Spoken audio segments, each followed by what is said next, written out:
Morning all, hope you're doing well. Premier League had a big meeting yesterday and they decided a few things such as nothing. They decided nothing. They've moved along to next Monday. They kicked the can down the road. That's becoming a popular phrase on this channel, isn't it? Kicking the can down the road. That's all they've done. But I think that's maybe a bit harsh actually. It's maybe a bit rough. What they've done though is they're going through a process of elimination here. They've taken a couple of things off the table, which is possibly the right way to do it. You might not agree with what they've taken off the table, but the processing, I guess, agreeing, okay, we won't do that, so then you've now got less options, pick one of those, is perhaps, it's what everyone does in life, isn't it? If you go to get a car or something, you think, well, I don't want that one, I don't want that one, which leaves those three. So you then pick between those three, it's process elimination. But what we do know from the meeting is 14 clubs. 14, not the 8 as was predicted. So all this bottom 6 are causing disruptions. Well, you can forget that now because 14 clubs voted no to neutral venues, which is the number you need to decide something with the Premier League stakeholders meetings. So this is where it gets a little bit interesting now. Spurs were one of the clubs that voted no as well. I don't want to suggest that the 6 that voted yes were Crystal Palace and the other Sky Sports top 6, but I don't think you'd be too far away if that was your guess. So 14 said no to neutral. So they're going back to the government and saying, can you remove this stipulation for the resumption of Premier League football? Because the government were the ones that saying that you have to play at neutral venues for safety reasons. And so the Premier League are counteracting that between now and the next meeting next Monday, saying, can we play home and away fixtures? Now, all 20 clubs would prefer to do that, which is important for clarity here. Even though those clubs voted yes to the neutral venues, they still prefer to play home and away fixtures. All 20 clubs would do that. So I would be surprised that didn't go ahead, and I think it should, because forget integrity of competition. I've discussed that numerous times, but more about the safety aspect, and that is, if you're going to trust Premier League clubs to create a safe-ish environment for players to resume training this week or next week, you're going to trust clubs to resume Premier League football as of the 1st of June, as to when they're allowed in line with the government's new rules, then I think you have to trust the clubs to have their own home grounds set up in such a way that it's as safe as possible and that the non-playing staff can adhere to social distancing, so that the broadcasters and the club staff don't interact, so that the players don't have to interact with the broadcasters. VAR staff and Hawkeye staff can get in there first thing in the morning, do their checks and get out before the players arrive. Whatever, you have to trust the clubs to do that, because you can't, I don't think you can do one or the other. You can't say, oh yeah, you're okay to do training, you're okay to play at neutral venues, but we don't trust you to have your own ground ready. Well, if you don't trust them to do that, then you cannot trust them to do the rest. It's the same thing. It's all social distancing. So yeah, that's my home and away thing. I think I'd be surprised if the government don't remove the neutral venues aspect in order to push this through. But also, the congregating of crowds outside the grounds is a big thing, and I think that's coming from the police more than the government itself, because I've seen a couple of higher up police officers speaking about it. But if you're going to trust the clubs to play, you have to allow the clubs to almost police their own ground. I don't mean with the actual copper, but with stewarding or whatever outside the ground, so if anyone does come along, they disperse the crowd a little bit. Just speak some common sense. But I think you have to you're going to have to trust Joe Public, which is not the easiest thing to do, as we have seen already from prior to Sunday with the heat wave that we had. We've seen that there's a few people who will congregate anyway. So if they're going to do it, congregate that is, I think they're going to do it regardless if it's outside the ground, in a park, at the beach, whatever. They're just going to do it. So yeah, that's that one. So the process of elimination, what they've removed then, no relegation taken off the table. So I worded that badly, haven't I? There will be relegation. The Premier League, or it's come from the FA by the sounds of this, when the FA are telling the Premier League that this is going to happen, and that is that sporting merit will be decided to finish the season. So there will be no voiding of the season. That is not an option.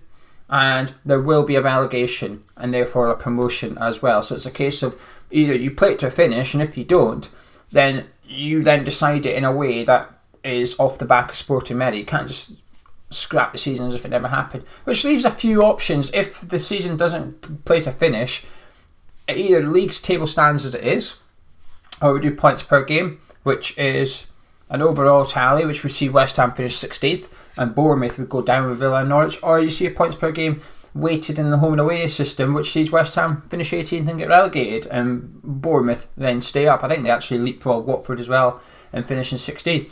And because of that unknown quantity, I'd imagine the clubs that are going to, Norwich and Villa are going to have to vote to resume the season, aren't they? They're going to have to. They're going down, regardless of which one of those three things stand. They are getting relegated. Liverpool, obviously, on the other hand, will be happy to vote for anything, because I'm not saying they're guaranteed to be title winners now, but coming out of yesterday's meeting, it very much sounds like Liverpool, they're going to be crowned champions unless for the play of the season they lose every single game, which is not going to happen. So, good news for Liverpool fans off the back of yesterday's meeting.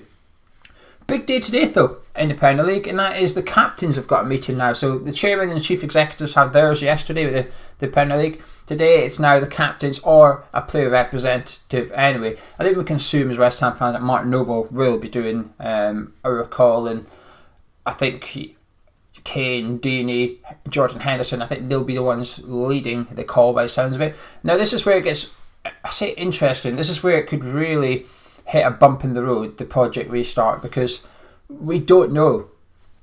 We know Brighton don't want to play at neutral venues. We know Watford don't want to play at neutral venues. We know Crystal Palace are happy to resume football.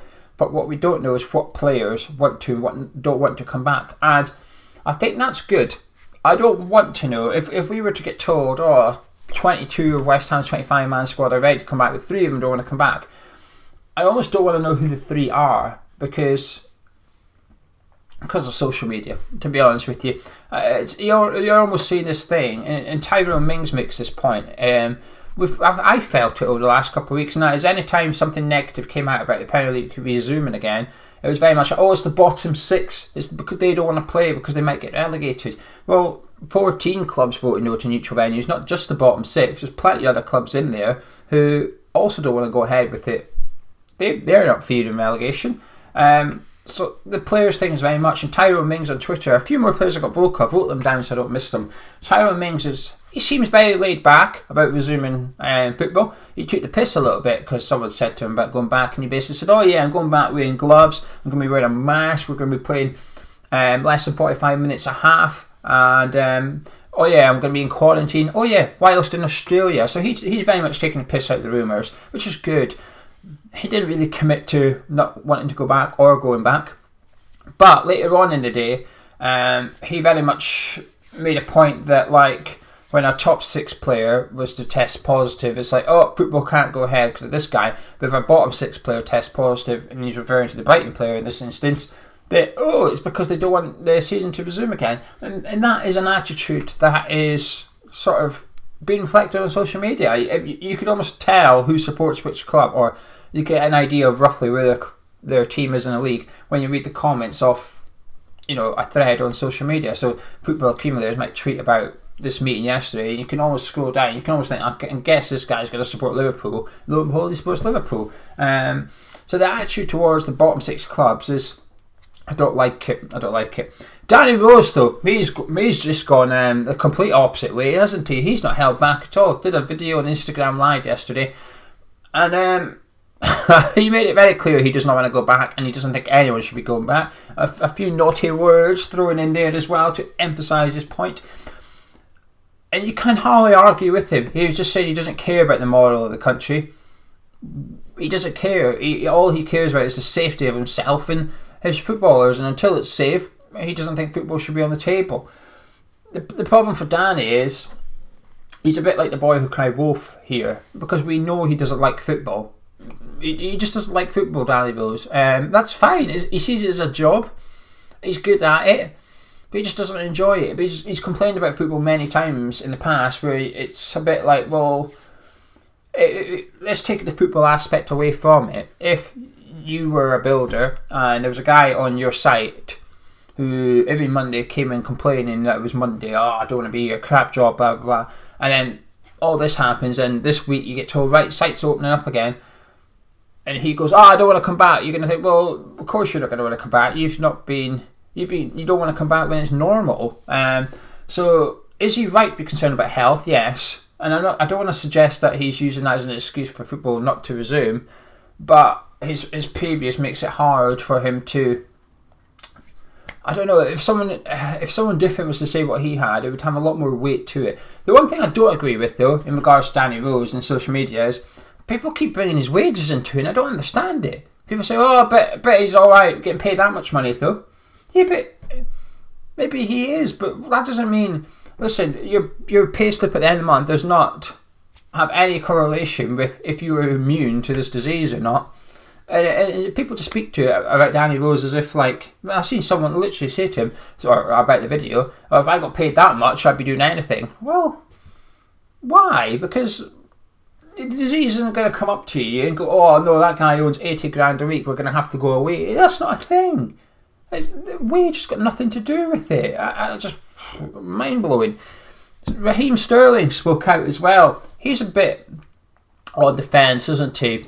He said that he's not scared, but he's reserved, which is fair. I think that's probably what I would guess. That's where a lot of the footballers fall into, because they've got no evidence yet, have they?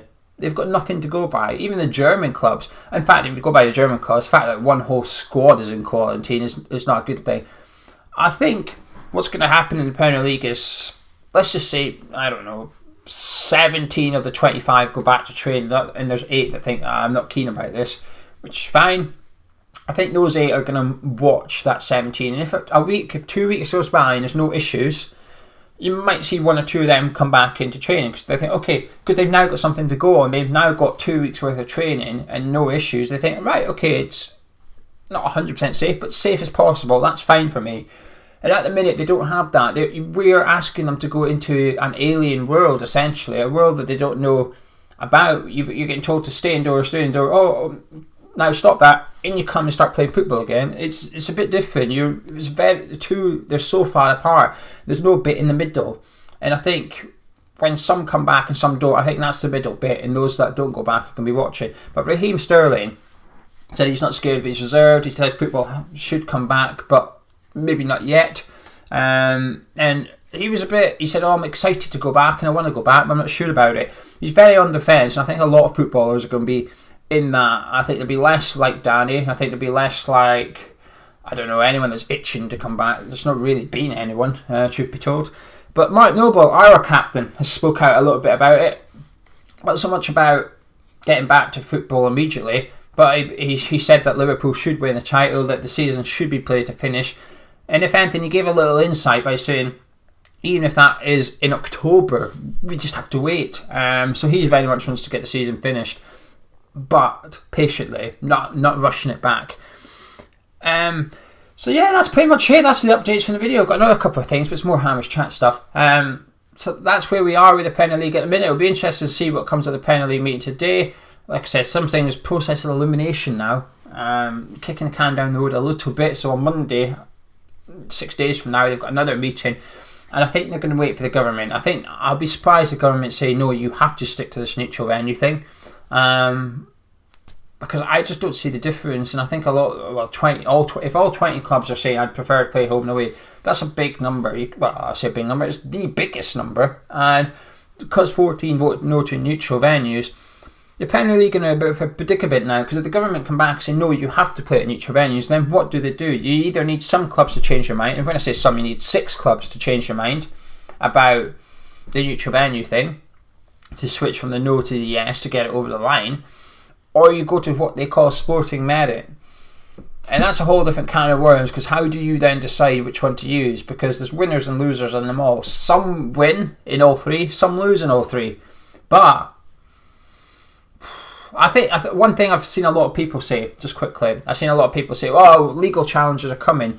I think waivers are going to be made to be signed before we resume football again to stop those legal challenges. We'll wait and see. And just quickly, Hamish chat stuff. 10 Championship players West Ham should or could be scouting this summer. The link will be on your screen in a second. Do check it out if you can.